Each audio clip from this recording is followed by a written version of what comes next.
Phone કરો, phone કરો।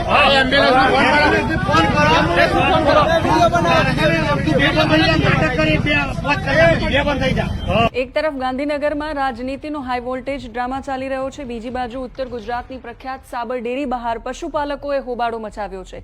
Police અને પશુપાલકો વચ્ચે જબરદસ્ત ઘર્ષણ થયું છે, ટીયર ગેસના સેલ છોડવામાં આવ્યા છે અને એમાં 7 થી 8 લોકો ઘાયલ થયા હોવાના સમાચાર છે, જેમાં પોલીસ કર્મચારીઓ પણ ઘાયલ થયા હોવાની માહિતી મળી રહી છે।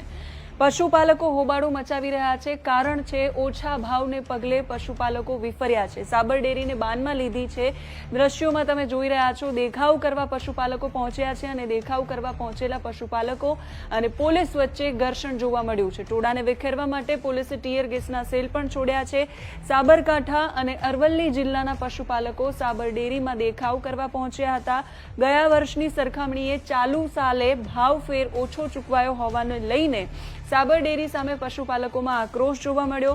સાબર ડેરીના સત્તાધીશો દ્વારા ચાલુ વર્ષમાં 960 રૂપિયા પ્રતિ કિલો ફેટે વાર્ષિક ભાવ જાહેર કરાયો હતો। દર વર્ષે જૂન મહિનાના અંતમાં અથવા જુલાઈ મહિનાના પ્રથમ સપ્તાહમાં આ ભાવફેર ચૂકવવામાં આવતો હોય છે।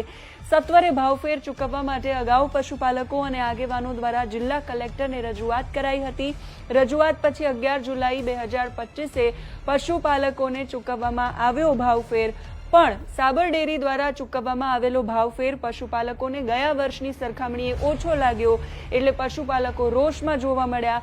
રોષમાં આવેલા પશુપાલકો દેખાવ કરવા માટે પહોંચ્યા। સોશિયલ મીડિયામાં દેખાવ કરવા માટે એકઠા થવાનો મેસેજ પણ કરાયો હતો અને દેખાવ કરવા પશુપાલકો પહોંચ્યા એની પહેલા પોલીસનો ચુસ્ત બંદોબસ્ત પણ હતો। એક ડીવાયએસપી, 4 પીઆઈ, 8 પીએસઆઈ સહિત 80 પોલીસનો બંદોબસ્ત ખડકાયો હતો, પરંતુ પોલીસને ટીયર ગેસના સેલ છોડવા પડ્યા છે। માહિતી એ પણ છે કે ધારાસભ્ય ધવલસિંહ ઝાલા અગાઉ સોશિયલ મીડિયા મારફતે પશુપાલકોને સમર્થન જાહેર કર્યું હતું। સાબર ડેરીમાં વિરોધ દર્શાવી રહેલા પશુપાલકોના સમર્થનમાં એ સાબર ડેરી પણ પહોંચ્યા હતા।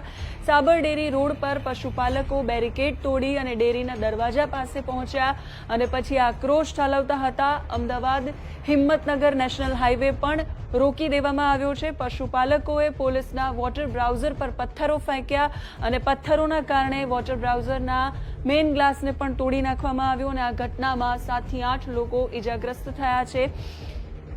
પોલીસ કર્મચારીઓ હાલ આ મામલાને થાળે પાડવાની કોશિશ કરી રહ્યા છે। જોઈએ ત્યાંથી આવેલા દ્રશ્યો।